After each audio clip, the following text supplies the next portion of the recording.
Hey there, welcome to our guide on how to check your Starbucks gift card balance without a security code. Typically, to check your balance online, Starbucks requires both the card number and 8-digit security code found on the back of the card. This code is usually concealed under a scratch-off panel or a removable sticker. If you are unable to access this code or it's unreadable, don't worry, there are alternative methods available.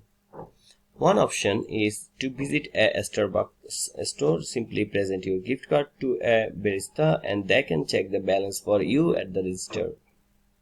Another method is contact Starbucks customer service. You can call them at 1800 Starbucks.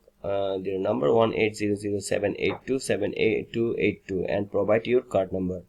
They can assist you in retrieving your balance. Additionally, if you have registered your gift card on the Starbucks website or mobile app, you can log into your account to view your balance without needing the security code. Remember, registering your card not only makes balance checks easier but also protects your funds in case the card is lost or stolen.